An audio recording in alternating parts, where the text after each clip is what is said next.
على الفلاح حي على خير العمل حي على خير العمل قد قامت الصلاة قد قامت الصلاة الله أكبر الله أكبر لا إله إلا الله استغفر الله ربي وأتوب إليه.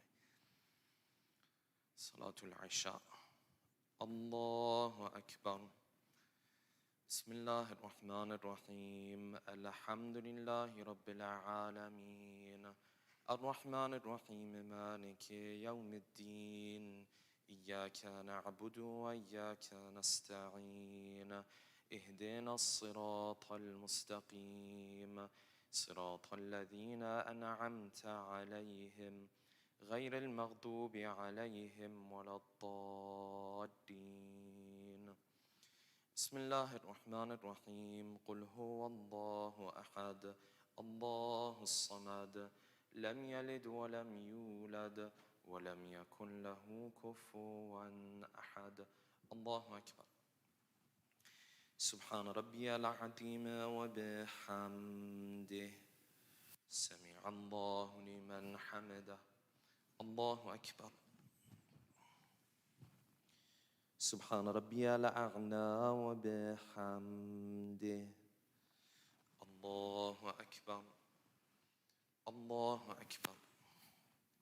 سبحان ربي الأعلى وبحمده الله أكبر. بحول الله وقوته أقوم وأقعد. بسم الله الرحمن الرحيم الحمد لله رب العالمين الرحمن الرحيم مالك يوم الدين إياك نعبد وإياك نستعين اهدنا الصراط المستقيم صراط الذين أنعمت عليهم غير المغضوب عليهم ولا الضالين. بسم الله الرحمن الرحيم والعصر إن الإنسان لفي خسر إلا الذين آمنوا وعملوا الصالحات وتواصوا بالحق وتواصوا بالصبر الله أكبر. اللهم صل على محمد وآل محمد. اللهم ارزقنا توفيق الطاعة وبعد المعصية. اللهم عجل لوليك الفرج. اللهم اغفر للمؤمنين والمؤمنات والمسلمين والمسلمات الله أكبر. سبحان ربي العظيم وبحمده سمع الله لمن حمده الله أكبر. سبحان ربي الأعلى وبحمده الله أكبر الله أكبر. سبحان ربي الأعلى وبحمده الله أكبر. أشهد أن لا إله إلا الله وحده لا شريك له وأشهد أن محمدا عبده ورسوله. اللهم صل على محمد وآل محمد وتقبل شفاعته وارفع درجته. بحول الله وقوته أقوم وأقعد. سبحان الله والحمد لله سبحان الله والحمد لله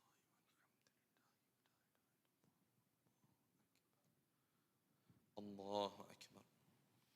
سبحان ربي العظيم وبحمده سمع الله لمن حمده الله أكبر. سبحان ربي الأعلى وبحمده الله أكبر الله أكبر. سبحان ربي الأعلى وبحمده الله أكبر.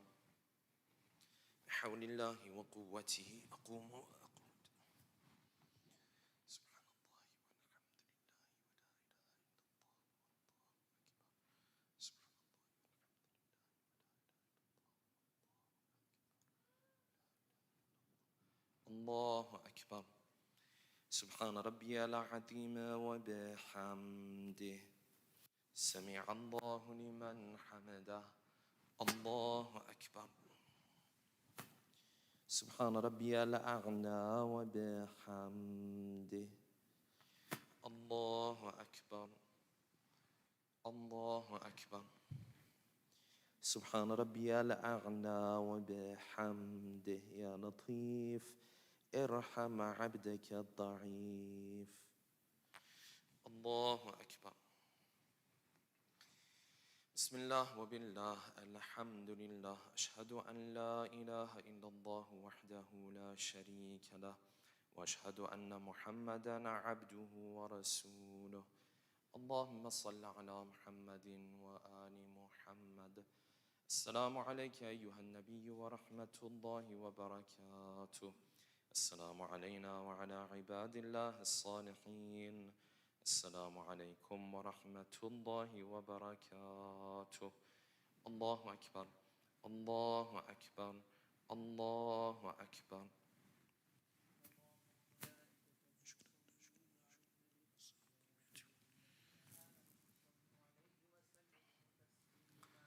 اللهم صل على محمد وآل محمد. اللهم صل على محمد وآل محمد. اللهم صل على محمد وآل محمد. لا إله إلا الله. لا إله إلا الله.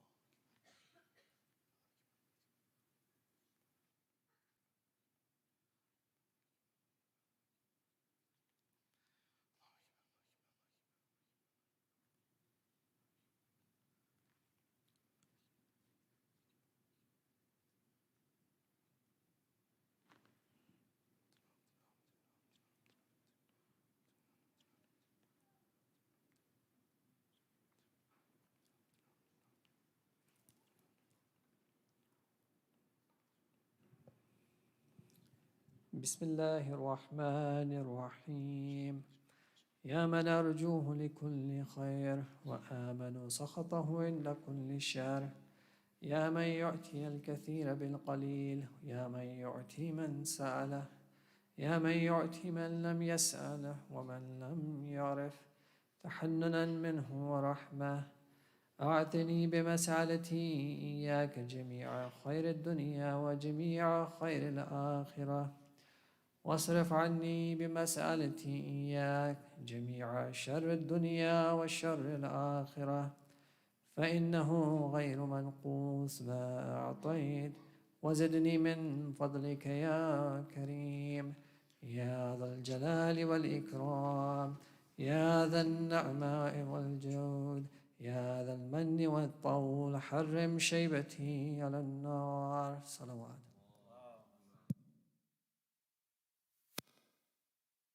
Brothers and sisters, Ziyad will be after the program, inshallah.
Bar Muhammad wa ali Muhammad sallallahu.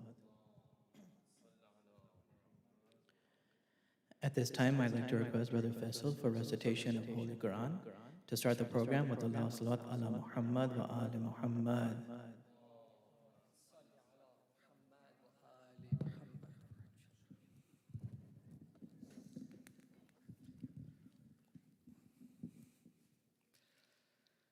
أعوذ بالله من الشيطان الرجيم. بسم الله الرحمن الرحيم. هل أتى على الإنسان حين من الدهر لم يكن شيئا مذكورا إنا خلقنا الإنسان من نطفة أمشاج نبتليه فجعلناه سميعا بصيرا إنا هديناه السبيل إما شاكرا وإما كفورا إنا أعتدنا للكافرين سلاسلا وأغلالا وسعيرا إن الأبرار يشربون من كأس كان مزاجها كافورا عينا يشرب بها عباد الله يفجرونها تفجيرا يوفون بالنذر ويخافون يوما كان شره مستطيرا ويطعمون الطعام على حبه مسكينا ويتيما وأسيرا إنما نطعمكم لوجه الله لا نريد منكم جزاء ولا شكورا إنا نخاف من ربنا يوما عبوسا قمطريرا فوقاهم الله شر ذلك اليوم ولقاهم نضرة وسرورا وجزاهم بما صبروا جنة وحريرا متكئين فيها على الأرائك لا يرون فيها شمسا ولا زمهريرا ودانية عليهم ظلالها وذللت قطوفها تذليلا ويطاف عليهم بآنية من فضة وأكواب كانت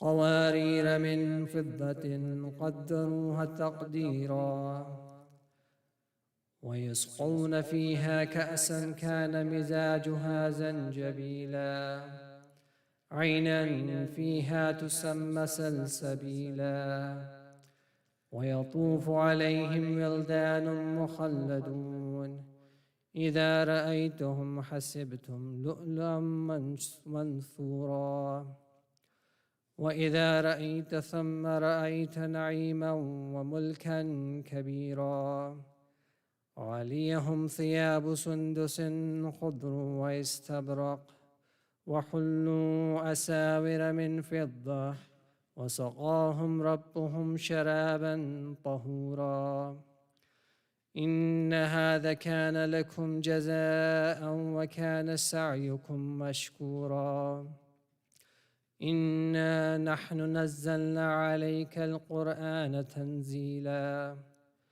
فاصبر لحكم ربك ولا تطع منهم آثما أو كفورا واذكر اسم ربك بكرة وأصيلا ومن الليل فاسجد له وسبحه ليلا طويلا إن هؤلاء يحبون العاجلة ويذرون وراءهم يوما ثقيلا نحن خلقناهم وشددنا أسرهم وإذا شئنا بدلنا أمثالهم تبديلا إن هذه تذكرة فمن شاء اتخذ إلى ربه سبيلا وما تشاءون إلا أن يشاء الله إن الله كان عليما حكيما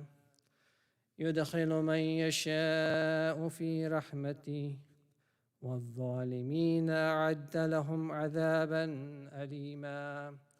صدق الله العلي العظيم.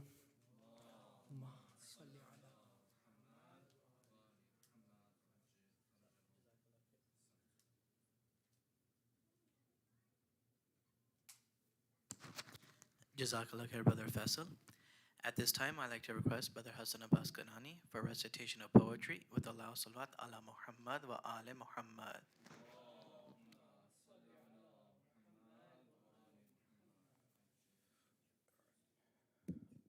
Assalamu alaikum.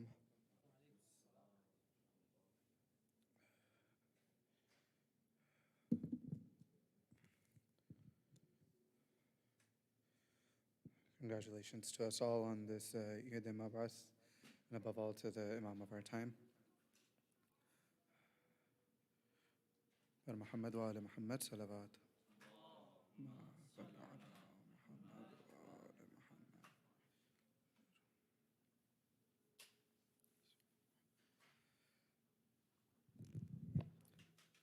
Ya Muhammad, Ya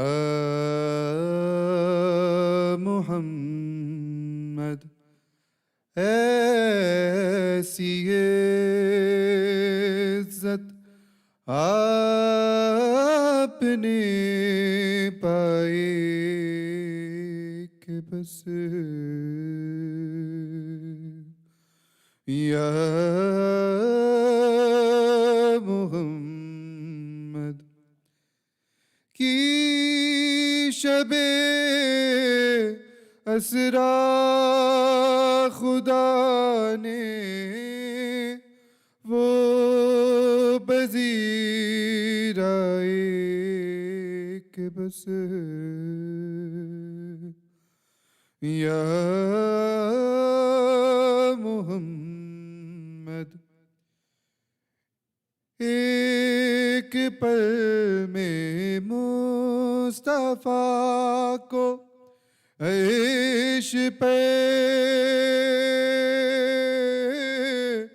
बुलवा लिया, एक पल में मुस्तफा को ऐश पे बुलवा लिया। अपने बंदे की खुदा को ऐसी याद आई कि बस अल्लाहुम्मा सल्ली अला मुहम्मद व आलि मुहम्मद। और गिनते गिनते थक गई तारों की नाजुक उंगलियां, गिनते गिनते थक गई तारों की नाजुक उंगलियां। मुस्तफा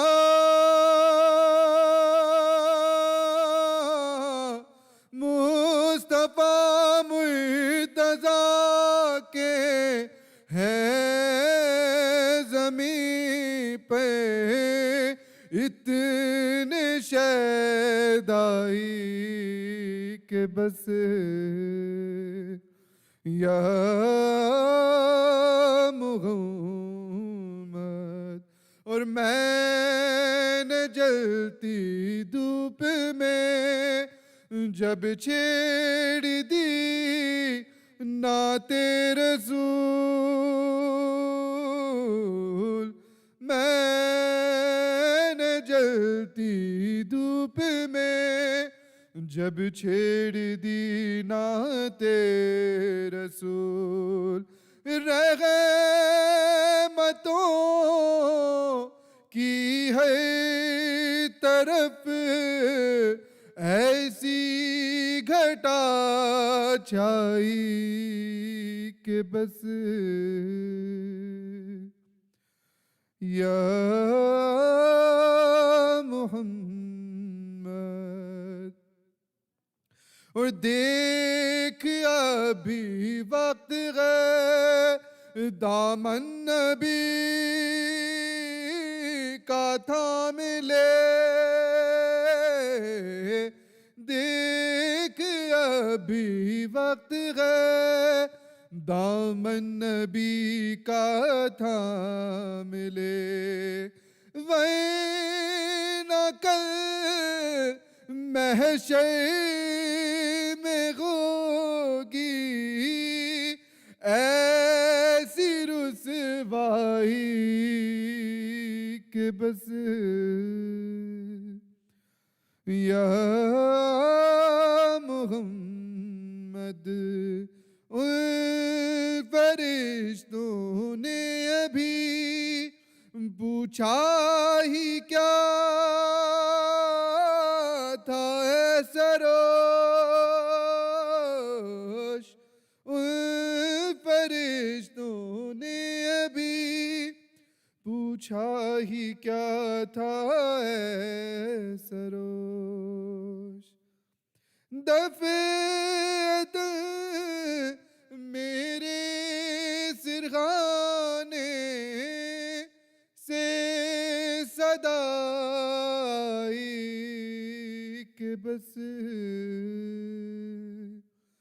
या मोहम्मद बर मोहम्मद व आले मोहम्मद सलावत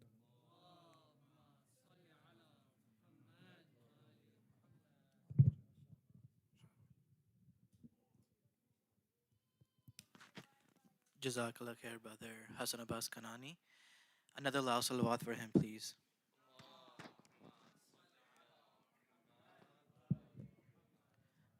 Brothers and sisters, respected Shaykh, Assalamu alaikum. Congratulations to the Muslim Ummah on this holy night. Just a few announcements before I invite Shaykh for his speech for tonight.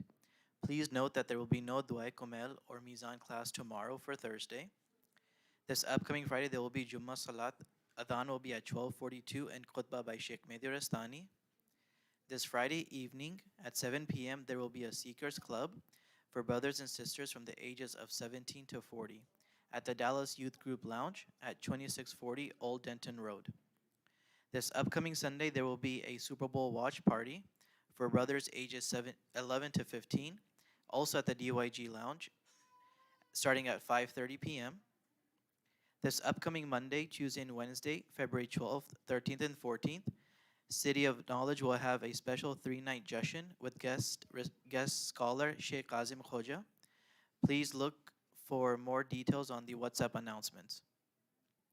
Before I invite the Sheikh to the member, I would like to request a Surah Fatiha for the marhumin of tonight's sponsors for the Niyaz, as well as your own marhumin and mu'minat and those of the Muslim Ummah.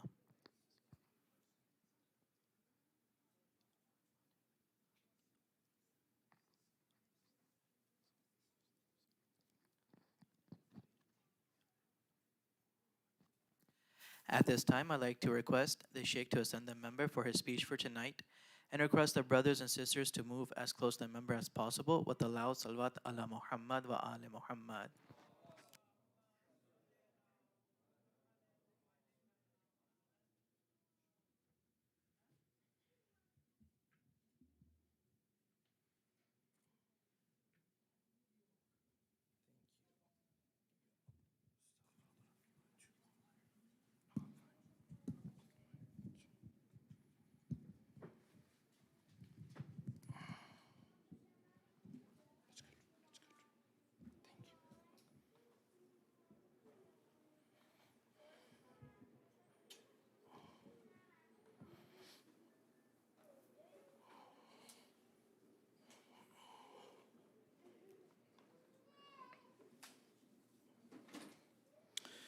One loud salawat, please.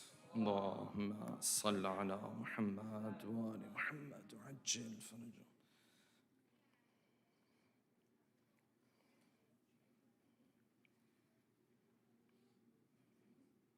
One more loud salawat, please. Allahumma salli ala Muhammad wa ali Muhammad wa ajil farajah. أعوذ بالله من الشيطان الرجيم بسم الله الرحمن الرحيم الحمد لله الذي لا يبلغ مدحته القائلون ولا يحصي نعماءه العادون ولا يؤدي حقه المجتهدون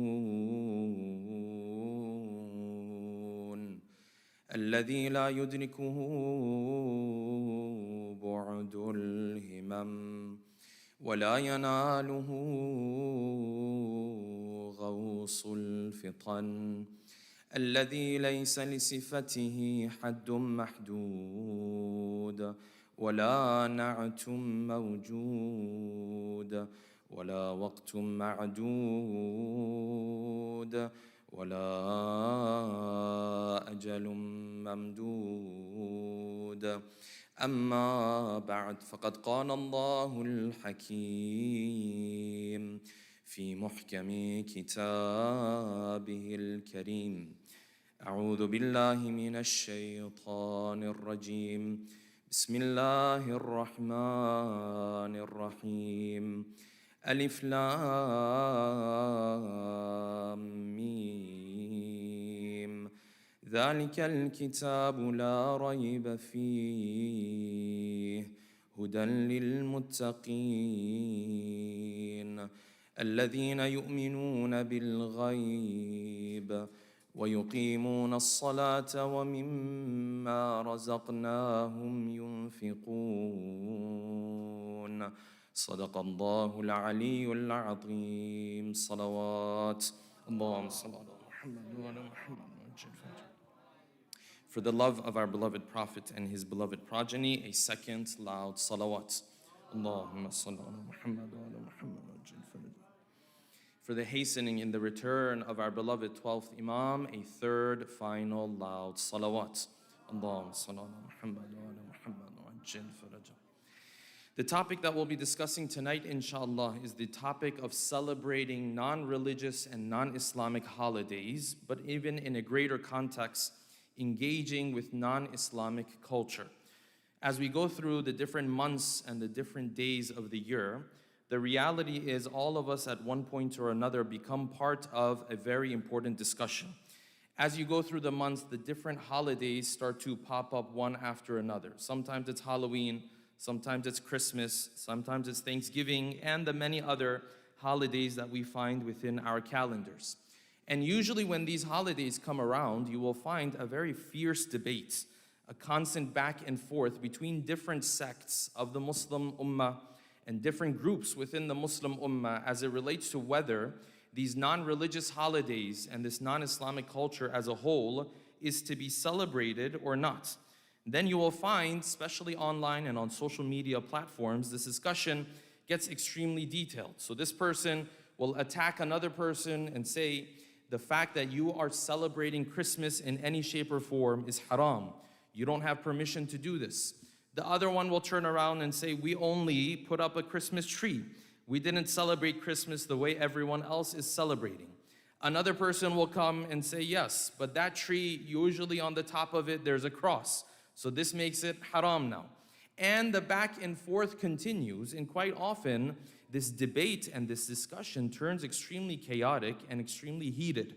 People begin to attack one another, and they usually point to their faith, and they say, your faith is weak if you celebrate any of these holidays. On the other side, on the other hand, the people who are against celebrating these holidays have their own arguments. They say, we have been blessed in Islam with religious holidays, with religious culture. Why do we have to set aside our religious culture and now start to celebrate holidays that have nothing to do with our religion? At the end of the day, Christmas, for example, regardless of whether you see it as a Christian holiday today or not, comes from those types of origins, or maybe even pagan origins, you might say. But nonetheless, it's definitely not a religious Islamic holiday. So this person comes forward and says, listen, these holidays are out there, But you're a Muslim, you have your own holidays, you should engage in your own holidays. You shouldn't be celebrating these types of holidays. And holidays are simply one example of engaging with non-Islamic culture as a whole. It's not just holidays that we deal with. It's also the way we walk and talk. It's also the manners that we take on. It's also the way we interact with other people. It's the way we marry and we live our lives and so on and so forth. So the question is, if I live in a part of the world where the dominant culture is non-Islamic, what is my responsibility in engaging with these different cultures, holidays, and customs and practices? And this is directly related to a night like this, because when we look at the message of our Prophet, his message didn't simply consist of certain beliefs and certain obligatory actions. You find amongst the teachings of the Prophet was also a set of teachings that may have not necessarily been wajib and obligatory, but nonetheless build an Islamic culture within of Muslim families and Muslim households. You will find teachings amongst the teachings of the Prophet, like what you have done tonight, coming to the masjid. It's technically not wajib to come to the masjid, but you find in Islam, it's heavily encouraged, building that Islamic culture. Remembering the Ahlul Bayt, for example, you find this is something that's heavily encouraged. Reciting Quran on a daily basis, heavily encouraged. All of these elements within the teachings of the Prophet came to give us what we would refer to as an Islamic culture. Therefore, the question remains, how do we draw the line between these two cultures that we're dealing with? The culture that our Prophet brought for us, and then the dominant culture within the societies that we live in, regardless of whether you're living in this part of the world where the dominant culture is what it is, or you might be living in another part of the world where the Hindu culture might be the dominant culture, or a Christian culture, or a Jewish culture, or whatever other culture might be out there. Therefore, it is extremely crucial for us to delve into this topic and to explore the following questions. Number one, why is it that Islam shows so much importance to cultural icons like Maqam Ibrahim? And why does it come up so often in the verses of the Quran? Number two, what Islamic practices did the Holy Prophet bring for us that are not necessarily obligatory? They are not necessarily wajib, but they are part of building this package that we would refer to as Islamic and Muslim culture. Number three, what is Islam's approach when it comes to non-religious holidays and, in a broader sense, non-religious customs and practices? Did Islam come to wipe out these practices? Did Islam come to fully accept them and embrace them? Or was Islam's approach somewhere in between? Number four, if a particular holiday or practice is not considered haram by the ruling of my marja, does that mean Islam has opened the door for me to engage in that holiday in any shape or form? Or does Islam have further teachings in this regard? Number five, what are the two governing principles that we all have to keep in mind when it comes to non-religious holidays and practices to be able to walk that line that Islam wanted from us? And number six, this culture that the Prophet brought for us and this blessing of bi'athah that we celebrate tonight, how did the first Imam speak about this and the moments when the bi'athah of the Prophet had begun? Tonight, inshallah, we'll delve into these 6 questions with a loud salawat ala Muhammadin wa ali Muhammad. Allahumma. Let us begin from here. When you look into the teachings of the Prophet, it's not that the Prophet simply brought a belief system. It's not that the Prophet simply brought rules of do's and don'ts. Yes, those were part of the message of the Prophet. There was a belief in one God. The Prophet made this very clear. There is belief in his prophethood and the Day of Judgment. He made these very clear. Alongside these, there were certain obligatory acts that he also brought, like salat, like fasting, so on and so forth. These are also very clear within the faith. But then the Prophet also added a little bit of flesh to this skeleton of religion, if I can call it that. And that flesh and that meat that he added to the skeleton of this religion is what we would refer to as Islamic culture. Islamic culture are those things, those elements that are not necessarily obligatory. Meaning if you don't do them, if you don't engage in them, you are not necessarily sinful, but they are highly encouraged by the faith, they're highly encouraged by the Prophet. Tonight's topic is extremely important. It has far-reaching implications for our community as well as many other communities as well. These elements that the Prophet also brought amongst his religion are elements that are not necessarily wajib, but they help to build a Muslim culture within your household and within my household. A very good example of this is coming to the masjid. Nowhere did the Prophet say that every week, this many times you have to go to the masjid. It's not wajib. But when you look into the narrations, highly encouraged. Another example of this is Jama'ah Salat, coming together to pray. Nowhere in our faith does it say it's wajib for you to come together for the daily prayers at least and pray together. But when you look into the narrations, why is there so much emphasis on coming together and doing it together?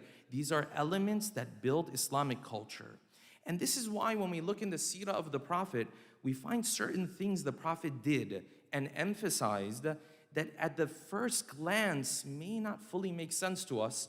An example of this is how much Quran has emphasized the issue of Maqam Ibrahim. What is Maqam Ibrahim? The narrations are slightly different. Nonetheless, it is the footsteps of Prophet Ibrahim. Was it the footsteps when he was building the Kaaba? Was it the footsteps after he built the Kaaba and that he stood on to call people to come for Hajj? This is a matter of dispute. But what is for sure?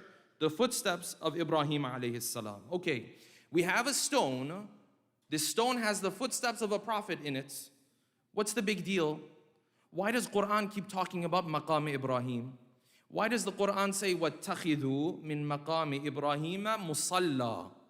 You should go there and you should pray near Maqam Ibrahim. What's the significance of this Maqam Ibrahim anyways?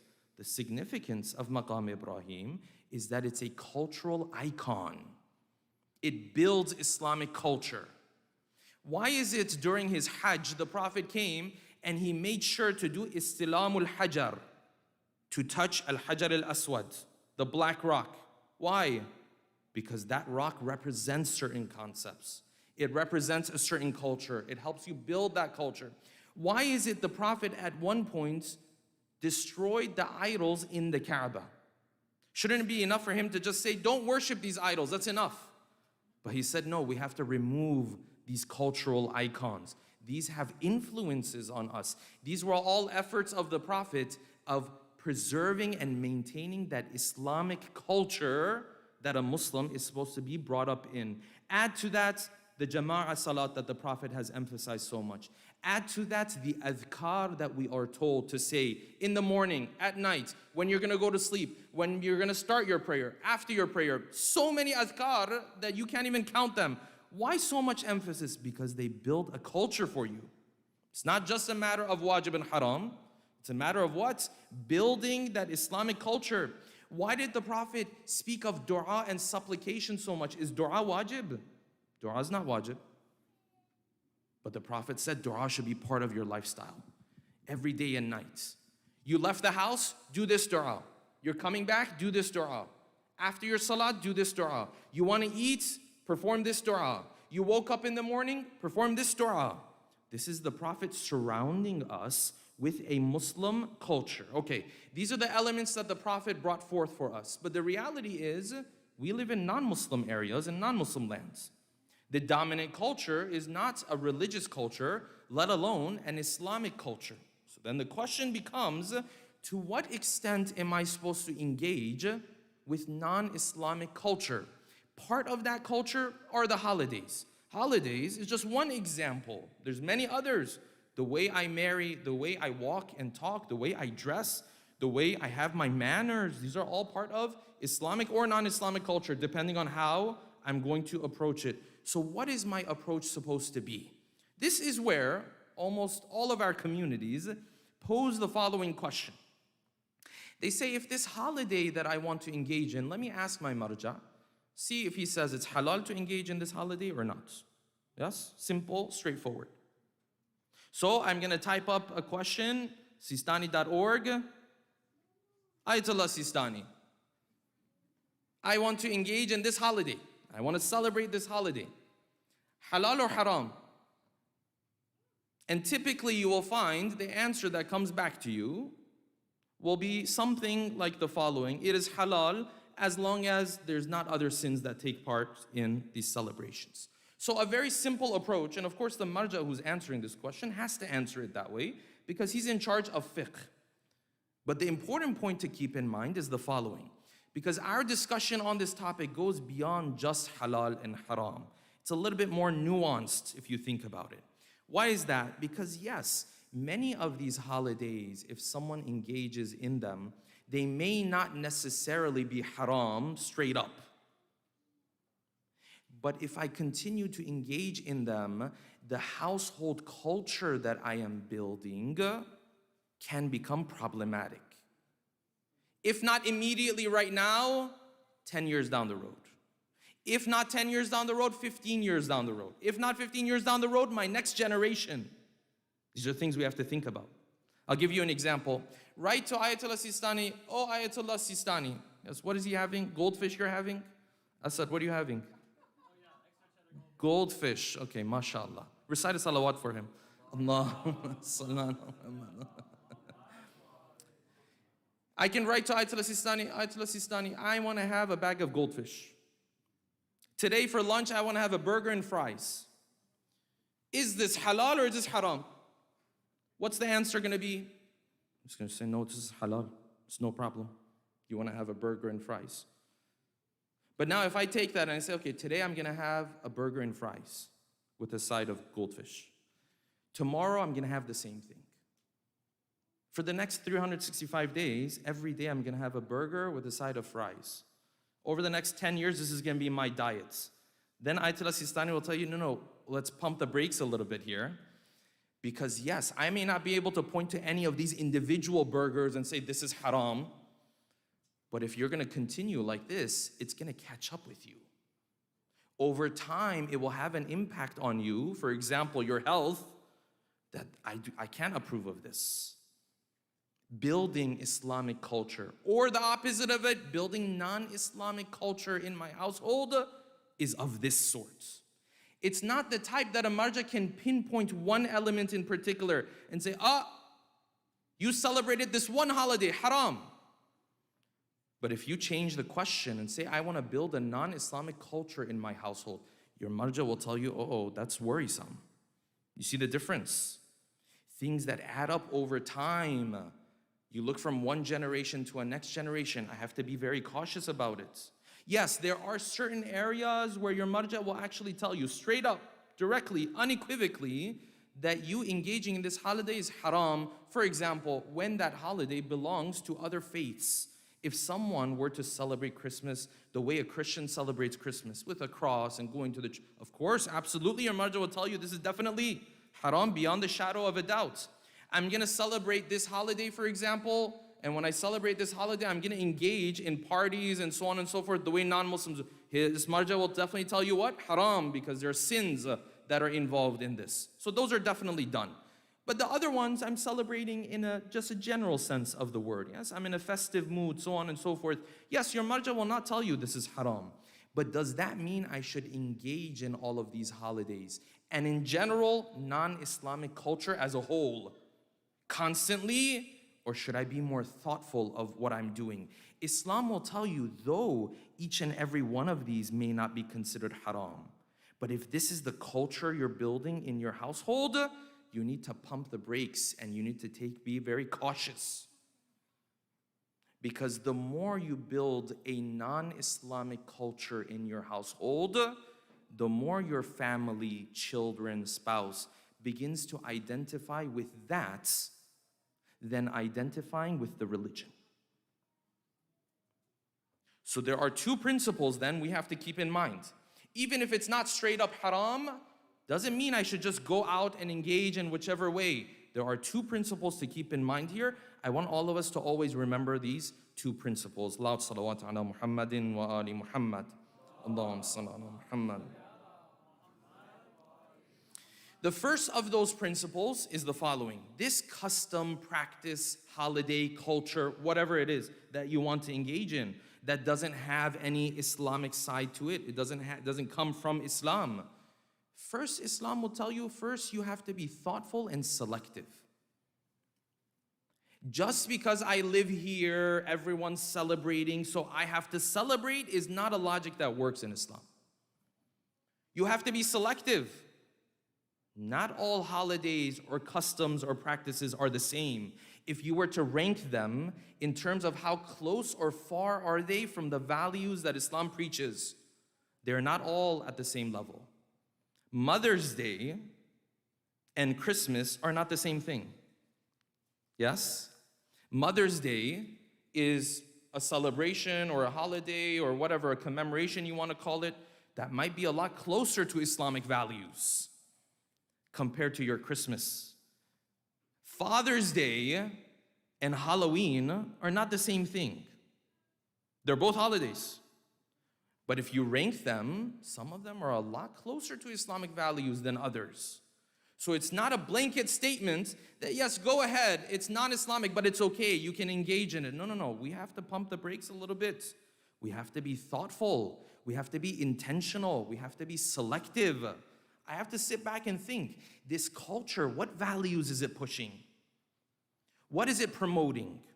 Certain holidays, they promote, and I don't want to go into detail, certain holidays, they promote haram relationships. That's the whole point. Those are not the same as Mother's Day.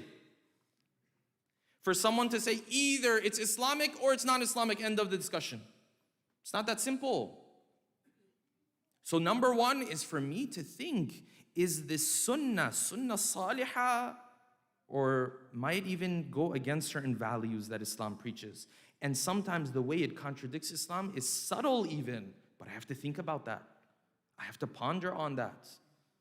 This is why you find in the letter that the first Imam, Ali ibn Abi Talib, salawatullahi wasalamu alayhi, in letter number 53 in Nahj al-Balagha, he wrote to his companion Malik Ashtar. This letter he wrote because he was going to go and represent the first Imam in that land. In that letter, what did he write?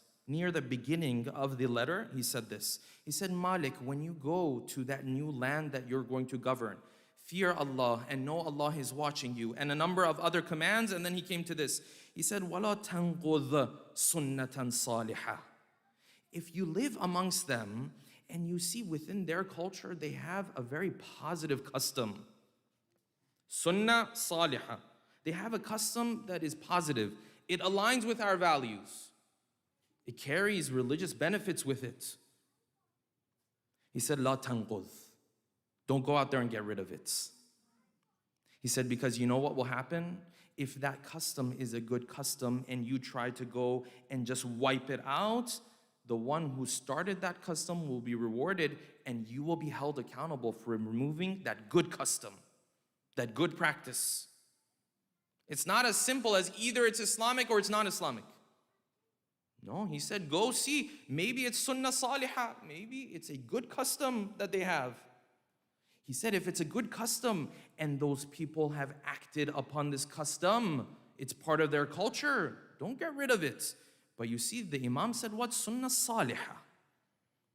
The Imam, he didn't say just go and be accepting of their culture. He said, go if it's a culture and practice that is in line with our values, don't get rid of that one. So the first principle is Islam expects me to be thoughtful about what values each and every one of these customs or practices or holidays is promoting. Some holidays, you know what they promote? They promote the expectation that the parents have to go spend thousands of dollars because when we wake up in the morning, the tree better be full of gifts. This is what Islam taught. It's not necessarily in line with what Islam says. It may not be the most evil thing either, but it's not in line with what Islam preaches. It's not in line with what Islam teaches necessarily. So this is the first principle, I have to be thoughtful. But then there is a second principle that is even more practical and more important than this first one. Aloud salawat, please. Allahumma salli ala Muhammad wa ala Muhammad. The second principle, brothers and sisters, is this. After I have filtered out those customs and practices that carry negative values with them, Then the second principle comes into play. The second principle is this: even if I'm going to engage with non-Islamic culture and practices that don't carry evil or wrong values, I can never allow that to become the predominant culture in my household. That non-Islamic culture cannot be the primary culture in my household. This goes against what Islam wanted for us. We have a custom. Let's go with Thanksgiving. Now, Thanksgiving has, for example, a history, and with the indigenous people, I'm setting that aside for just right now. We just look at it as something people come together and they gather together and so on and so forth. Okay, it's not a bad custom per se. But if I look at my household and the predominant culture in it is non-Islamic holidays, non-Islamic culture, non-Islamic practices, what is this gonna do to my children? What is this gonna do to this family? Naturally, they're going to identify more with the non-Islamic culture than they will ever identify with the Islamic culture. Islam didn't want this. Even if the non-Islamic practices are not pushing bad values, even if they're not pushing negative values, that should never be the dominant culture in your household. Yes, on a secondary level, the primary is Islamic holidays, Islamic culture, all of this. On a secondary level, at a minimal level, yes, your child will know what Christmas is. And maybe you go and watch some of the lights and so on and so forth, yes? Maybe you're in a festive mood because the school is off, for example. Whatever the case might be. But that's secondary, and that has to be kept minimal. I can't allow for a non-Islamic culture to become the dominant thing in my household. Why? Because that's what my child is going to identify with. That's what my family is going to connect with. That's going to become the main thing. So Islam said, listen, I brought a culture for you. That's supposed to be the dominant culture. The other ones, secondary, you understand and you acknowledge to a certain extent and you move on with life. What elements that Islam bring into our culture? The number one element that Islam brought that was supposed to build our Muslim culture in every house of ours was salat. Salat was supposed to be a thing in our houses. It's not a thing in our houses right now. Salat is just that thing you do on the side right now. Islam came, said, listen, salat is supposed to be that thing. You plan for it, you schedule things around it. Maybe as a family, you come together to perform it. You do it in a beautiful way. You put up your sajada, you put your turba. Maybe you teach your son to give the adhan. Your daughter joins you. This has to become a thing. This has to become part of your culture. This is one of the most important elements that builds Islamic culture. A house where salat is a thing is fundamentally different from a house where people just pray here or there. This is different. And this is why the Quran has a terminology that many times we read, but we don't realize the exact terminology the Quran is using. This is why the Quran never says, Ya ayyuhalladhina amanu sallu. Go and pray. Quran never says that. Quran always says, الَّذِينَ يُؤْمِنُونَ بِالْغَيْبِ وَيُقِيمُونَ الصَّلَاةِ. Yeah? Every scholar will tell you this, by the way. يُقِيمُ الصَّلَاةِ إِقَامَةُ الصَّلَاةِ means he upholds prayer. Means he makes prayer a thing. In society, if possible. If not possible, within smaller pockets of society. If that's his community, his community. If that's his house, his house. Salat is supposed to be a thing. This is a major element the Prophet brought for us. But we don't practice this. Yes, we tell our son, our daughter, even ourselves, okay, yeah, I'll pray before it becomes qada or whatever. But is it a thing in our households? No. What other issues did the Prophet bring that was supposed to build this Muslim culture? Reciting Quran. This was supposed to be part of our culture. This is something that makes a house into a Muslim household. Is that part of our culture? No, it's not part of our culture currently. What else did the Prophet bring? Dua and supplication. This is why you come across all these du'as and supplications, because they were supposed to be part of this culture. What else did the Prophet bring for us? Adhkar, dhikr. When you get up, say this. When you're gonna sit down, say this. This was to build that culture in your household. What else did the Prophet bring? Manners. When you're drinking this water, for example, at this time, drink it standing up. But at this time, drink it sitting down. When you're eating your food, do it like this. When you're putting on your clothes, do this. When you wake up in the morning, you're gonna interact with others, you should do this. A lot of these that I'm mentioning are not wajib. They're not obligatory. But they build what? They build Islamic culture in the household. And if not, one of the most important of those is the rulings that Islam brought forth as it relates to marriage. When it came to marriage, Islam drew a line. Islam said, listen, if you're getting married, you have to get married to someone who is of your faith. Why? Because that household where this Muslim comes with another person, even if that other person is not a bad person, good person, but doesn't have the religious values that this person has, Islam said this household is never going to be able to build Islamic culture. So as the Quran said, وَلَا تَنْكِحُ الْمُشْرِكَاتِ حَتَّى يُؤْمِنَّ.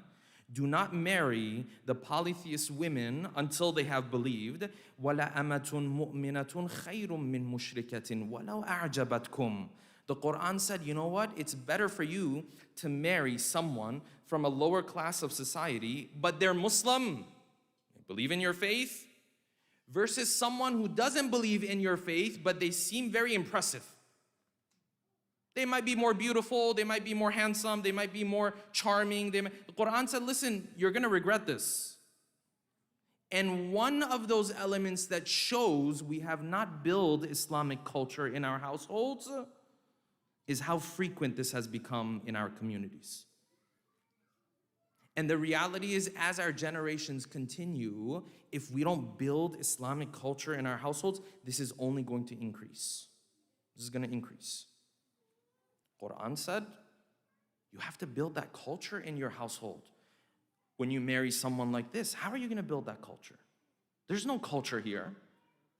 Doesn't mean that person's a bad person. It doesn't mean if someone went and did this, that they're doomed and they're terrible and they're evil. No. But Islam said this is not allowed. All of these elements and many more, the Prophet brought forth for us for Islamic culture. These are the things that are supposed to be dominant in my house. Now, alongside these, if my son or daughter knows what Christmas is and engages in some basic activities, yes, that's not a problem. Alongside these, if my daughter or son engages in other non-Islamic cultures and practices, it's not the end of the world. He lives here, that's not a problem. As long as these are dominant, though. And the problem is, in the majority of our households, these are not dominant. So what happens? This child is growing up now. Because non-Islamic culture has been dominant in the household, he identifies with that. Now Islam keeps wanting to come and tell him, listen, you should do this, you should do that. He says, this Islam keeps throwing a wrench in my life. Islam keeps telling me, do this, do that, like leave me alone, I'm trying to live my life. It's not his fault, because he was brought up in a non-Islamic culture, where non-Islamic culture was dominant. So he's living life, since he was younger, Islamic culture wasn't dominant, so now he's living life, the most important thing for him is his 9 to 5. Now Islam says, listen, you have to make some adjustments because you have to go for Hajj. You have to pay, you have to go for Hajj, you have to do this, he says, listen, my 9 to 5, I may not get that promotion now. It seems as if Islam is throwing a wrench into his life. Like everything was going well, but now I got to do this because Islam says it. Yeah, that's because the dominant culture was not Islamic as he was growing up. When the dominant culture is not Islamic, then when my child gets older and older, of course I have to drag him to the masjid. That wasn't a thing for him. That's not how he grew up. And many other examples that you can add to this. Islam wanted the dominant culture in our households to be Islamic. Yes, minimally on the side, non-Islamic practices, that's fine. That's not a problem. Yes, before Starbucks got boycotted, I used to go. I used to go a little too much, actually. Yes, now it's boycotted, we don't go at all. It's fine, it's non-Islamic culture, whatever, but that's secondary. It's minimal. And now you find this is becoming more and more dominant. So I'll give you guys some practical examples as we wrap up for tonight. You will find, even amongst our youth, this is becoming a thing. And when I say this is just an example. Don't worry about the example. Understand the general principles that I already made. I'll mention this example because I think it's interesting, yes? So now we have youth who are getting married, alhamdulillah, because that's another problem that we have, right? They're not getting married. But anyways, those who are getting married, alhamdulillah. Now you will see, because the dominant culture is non-Islamic, even when they want to get married, they engage in non-Islamic practices and so on and so forth. Some of these practices aren't even evil or bad, but it tells that the dominant culture was not Islamic. So now this young man and young woman, they want to get married. So what happens? They've already talked, everything is settled, so on and so forth. But this young girl or this young man has seen her whole life, because this was the dominant culture, that when the guy was proposing, he got down on one knee. Ya Allah. Now, this is what she saw, or he saw. Yani, this is marriage. And she saw when this man got down on one knee, this lady was ecstatic. She was so happy. She was on cloud 9. And you've seen sometimes in videos or whatever online, she's screaming, she's jumping. She can't even hold back her tears. Now, when a Muslim girl is proposed to, is this what happens? I doubt this is what happens. Yes? So naturally, if that's the dominant culture, my child looks at that and says, I want to recreate that moment. That's what I want, because that's what he's been taught. Like, that's what it's supposed to look like. If you don't have that moment, it's not special. If you don't have that moment, it's not as unique. It's not as great. But has this youth, or her parents, or whoever the case might be, or his parents, all of us, have we ever thought why this person is so ecstatic and crying and screaming? This young woman who's been proposed to, the young man got down on his knees and made this proposal, for example. Yes? Why is she crying? Why does it look like there was all of this pressure on her and now that pressure has been lifted? You know why? Because in that culture, this young man can spend time with her for 5 years, 6 years, 7 years, and never make a commitment to her. In other words, the reason why she is so ecstatic is because this moment was not promised. The moment where this young man sits down and says, I'm gonna make a commitment to you, there was a good chance this had never happened. She feels lucky. Isn't this what they say? Oh, you're so lucky. How did you get him to propose? What does this mean? This means there was no guarantee on this. In other words, this young woman could have spent 7 years of her life, 10 years of her life, and at the end, this young man just gets up and says, you know what, I don't want to make a commitment to you. Actually, we don't work well. So I'm out of here. This could have happened. But guess what? It didn't. So she feels like this heavy burden that was on her for 10 years is lifted. Finally, she reached her goal. What was her goal? That a person who was spending time with her would have the decency to commit to her, to make his intentions known. Is this in line with Islamic values? No. But now she, this Muslim girl or Muslim boy, they want to recreate this moment. My issue is not with this moment. This is just an example. The principles I mentioned are more important. This is just an example. So now she wants to recreate this moment, but you know what the problem is? In that scenario, they didn't know if this moment was coming. But this young girl, the parents, they already talked to the parents. They already had the bat baki. They already had, the rishta. They already had, the shadi's already scheduled. The nikah is already done. Maybe only the rukhsati is left or whatever the case might be. And then she's like, no, let's do this and I'll act surprised. I'll act like this moment is so special. She's not at fault for wanting this. He's not at fault for wanting this. That's not the point. The point is, are we thoughtful about these practices that we engage in, even if they may not necessarily be haram? But have we thought about what values they represent?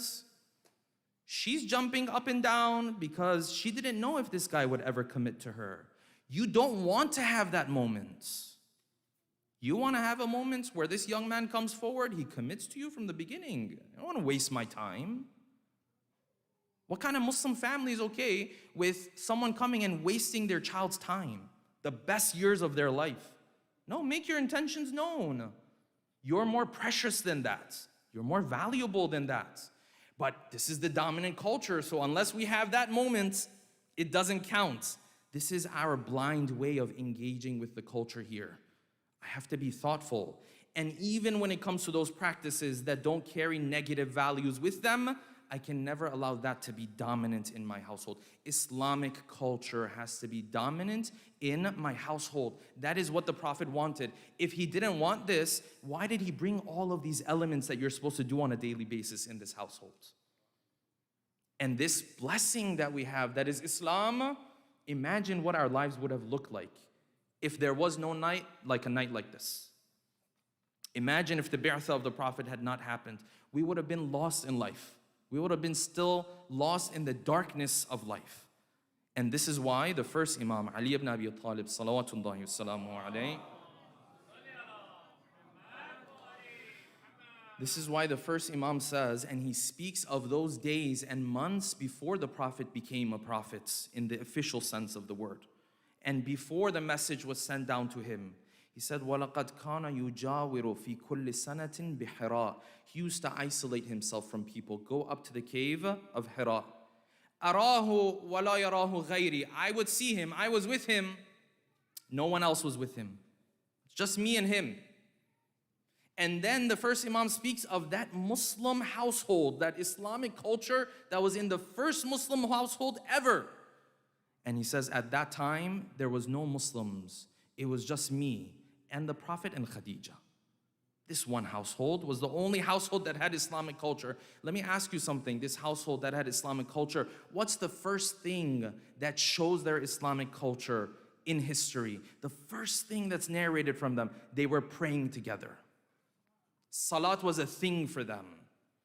Abbas, the uncle of the Prophet, is sitting there. His house overlooks the Kaaba. It's a small place. They used to live like this. His friend came over. He was a businessman. Businessman looked through his window. He said, who's this person standing there? He's doing these weird up and down movements and all of this. Who's this? Abbas said, he's my relative. I know him. And then he said, right now, the only ones who believe in this faith are these three. What showed that they believe in a different faith? Salat was a thing for this household. Hence you find on a night like this, the first Imam says, I heard the cry of shaitan when the first message of Allah subhanahu wa ta'ala descended upon our prophets. وَلَقَدْ سَمِعْتُ رَنَّةَ الشَّيْطَانِ. I heard the cry of shaitan.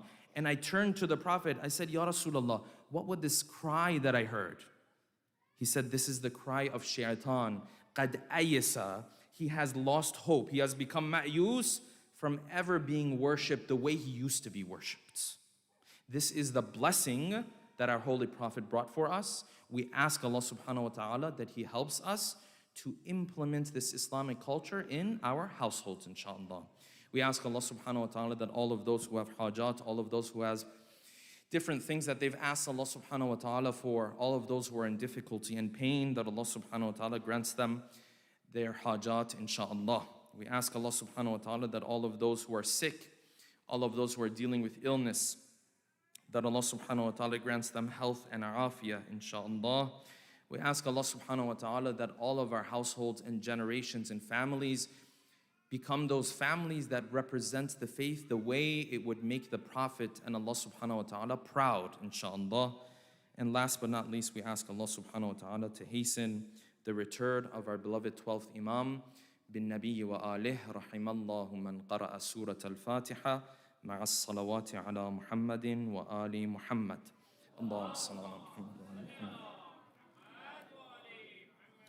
Inshallah.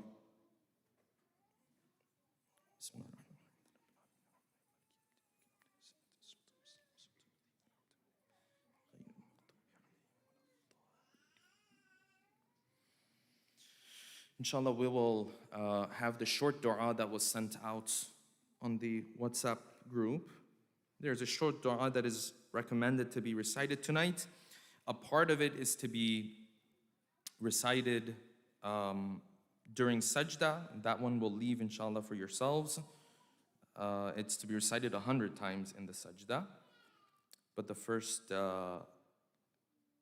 or 4 pages are very beautiful du'as, and inshallah we'll recite these du'as together. I believe the link was sent out in the WhatsApp group. It's a PDF. You can click on that, and then we can all recite this du'a. This du'a is narrated in Al-Baladul Amin of Al-Kaf'ami, a scholar who lived in roughly the 6th or 7th century.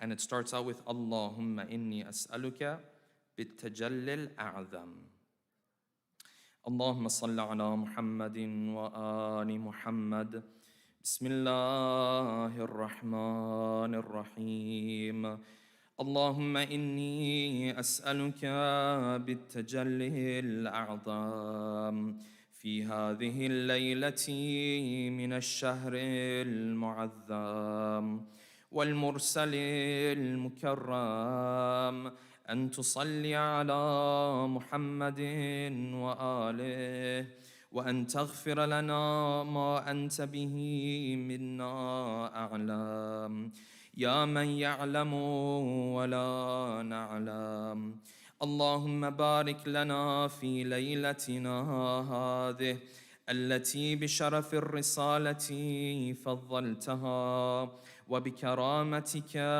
أجللتها وبالمحل الشريف أحللتها اللهم فإنا نسألك بالمبعث الشريف والسيد اللطيف والعنصر العفيف أن تصلي على محمد وآله وأن تجعل أعمالنا في هذه الليلة وفي سائر الليالي مقبولة وذنوبنا مغفورة وحسناتنا مشكورة وسيئاتنا مستورة وقلوبنا بحسن القول مسرورة وأرزاقنا من لدنك باليسر مدرورة اللهم إنك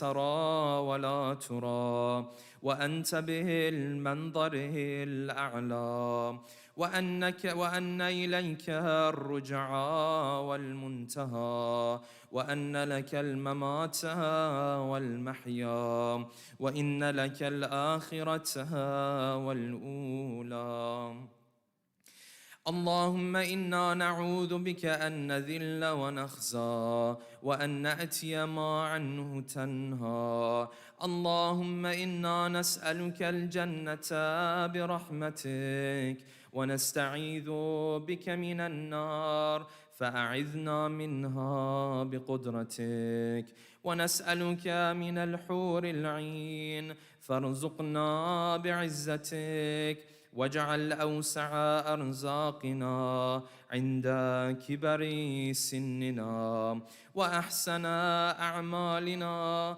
عند اقتراب آجالنا وأطل في طاعتك وما يقربه إليك ويحظي عندك ويزلف لديك أعمارنا وأحسن في جميع أهوالنا وأمورنا معرفتنا ولا تكلنا إلى أحد من خلقك فيمن علينا وتفضل علينا بجميع حوائجنا للدنيا والآخرة وابدأ بآبائنا وأبنائنا وجميع إخواننا المؤمنين في جميع ما سألناك لأنفسنا يا أرحم الراحمين اللهم إنا نسألك باسمك العظيم وملكك القديم أن تصلي على محمد وآل محمد وأن تغفر لنا الذنب العظيم إنه لا يغفر العظيم إلا العظيم. اللهم وهذا رجب المكرم الذي أكرمتنا به أول أشهر الحرم أكرمتنا به من بين الأمم فلك الحمد يا ذا الجود والكرم فأسألك به وباسمك الأعظم الأعظم الأعظم الأجل الأكرم الذي خلقته فاستقر في ظلك فلا يخرج منك إلى غيرك أن تصلي على محمد وأهل بيته الطاهرين وأن تجعلنا من العاملين فيه بطاعتك والآملين فيه لشفاعتك. اللهم اهدنا إلى سواء السبيل واجعل مقيلنا عندك خير مقيل في ظل ظليل وملك جزيل فإنك حسبنا ونعم الوكيل. اللهم اغلبنا مفلحين منجحين غير مغضوب علينا ولا الضالين برحمتك يا أرحم الراحمين. اللهم إني أسألك بعزائم مغفرتك وبواجب رحمتك السلامة من كل إثم والغنيمة من كل بر والفوز بالجنة والنجاة من النار. اللهم دعاك الداعون ودعوتك وسألك السائلون وسألتك وطلب إليك الطالبون وطلبته إليك. اللهم أنت الثقة والرجاء وإليك منتهى الرغبة في الدنيا وإليك منتهى الرغبة في الدعاء. اللهم فصل على محمد وآله واجعل اليقين في قلبي والنور في بصري والنصيحة في صدري وذكرك بالليل والنهار على ورزقا واسعا غير ممنون ولا محذور فارزقني وبارك لي فيما رزقتني واجعل غنايا في نفسي ورغبتي فيما عندك برحمتك يا أرحم الراحمين. The narration says you go to sajda and you say the following dhikr 100 times. For those who have a chance tonight, you can continue with this dhikr at home. الحمد لله الذي هدانا لمعرفته وخصنا بولايته ووفقنا لطاعته شكرا شكرا. When you get up from sajda, this dua continues. اللهم إني قصدتك بحاجتي واعتمدت عليك بمسألتي وتوجهت إليك بأئمتي وسادتي.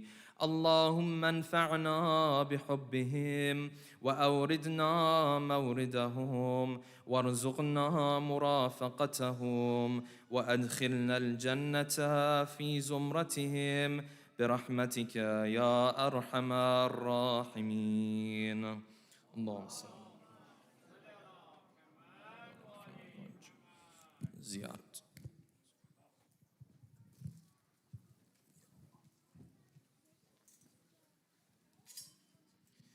اللهم صل على محمد وآل محمد. السلام عليك يا رسول الله، السلام عليك يا حبيب الله، السلام عليك يا أمير المؤمنين علي بن أبي طالب، السلام عليك يا فاطمة الزهراء سيدة نساء العالمين، السلام عليك يا حسن المجتبى، السلام عليك يا أبا عبد الله الحسين، السلام على 9 المعصومين من ذرية الحسين، السلام عليك يا صاحب العصر والزمان، السلام عليك يا خليفة الرحمن، السلام عليك يا إمام الإنس والجان ورحمة الله وبركاته.